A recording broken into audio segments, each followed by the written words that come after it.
తెలంగాణలో ఎన్ని స్కూళ్ళు ఉన్నాయండి? మొత్తం 12,000 స్కూళ్ళు ఉన్నాయి. 12,000 స్కూళ్ళలో వీళ్ళు పైలట్ ప్రాజెక్ట్ కింద తీసుకుంది ఎంత? 4 స్కూళ్ళు. గవర్నమెంట్ దగ్గర బడ్జెట్ ఉంది కదా, 3 లక్షల కోట్ల బడ్జెట్ ఉంది కదా. జిల్లాకు ఒక 5 స్కూళ్ళు అని ఫస్ట్ ఒక పైలట్ ప్రాజెక్ట్ కింద తీసుకునే ప్రయత్నం చేయొచ్చు కదా. మొత్తం 12,000 స్కూళ్ళలో 4 స్కూళ్ళు తీసుకుంది వీరు పైలట్ కింద. అరే తీసుకొని ఇదే గొప్ప విషయం అనుకునే వాళ్ళు కూడా కొంతమంది ఉంటారు.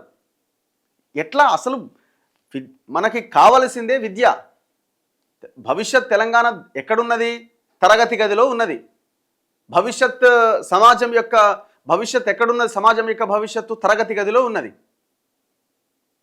అట్లీస్ట్ ఒక 50 స్కూల్లో 100 స్కూల్లో పైలట్ కింద తీసుకోవాలి కదా. అది కదా చేయాల్సింది.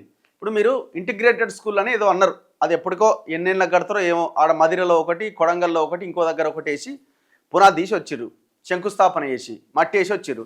ఏమైనా అవుతుందా ఆడ పని? అవి ఎప్పటిలోకి కట్టాలి? ఎన్ని వేల కోట్లు అన్నారు మీరు? 4,000 కోట్లు ఏమన్నారు. నియోజకవర్గానికి ఒక్కొక్క స్కూల్ 119 నియోజకవర్గాలు 119 స్కూల్ అన్నారు. అవే డబ్బులు వీటికి ఇమీడియట్గా ఖర్చు పెడితే ఒక జనరేషన్ ముందుకెళ్తుంది కదా. ఆ ప్రయత్నం ఎందుకు చేయలే? తెలంగాణలో రాష్ట్ర ప్రభుత్వం ప్రవేశపెడుతున్న బడ్జెట్ విద్య మీద జస్ట్ 7% మాత్రమే. జస్ట్ 7%. ఈ దేశంలో అత్యంత తక్కువగా ఖర్చు పెడుతున్న రాష్ట్రాల్లో మన తెలంగాణ ఒకటి. పోయిన 10 ఏళ్ళుగా కేసీఆర్ గదే చేసిండు. మొత్తం విద్యా వ్యవస్థని కొలాప్స్ చేసి పడేసిండు. వందల వేల స్కూళ్ళు మూతపడ్డాయి.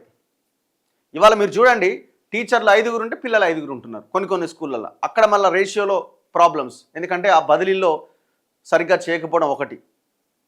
కొన్ని స్కూళ్ళు ఏంటంటే పిల్లలు తక్కువ ఉన్నారు అనేసి మూత పెట్టేస్తున్నారు. ఎందుకు తక్కువ ఉన్నారు మరి? ఇక్కడ పిల్లలు ఎందుకు వస్తున్నారు? పోయినసారి 700 మంది ఉన్న పిల్లలు ఇప్పుడు 840కి ఎందుకు పెరిగిరు? గ్రామాలకి పట్నం నుంచి ఎందుకు వస్తున్నారు? ఇటు నుంచి అడుపోవాల్సిన అటు నుంచి ఇటు ఎందుకు వస్తున్నారు? స్కూల్ చాలా అద్భుతంగా తయారైంది కాబట్టి.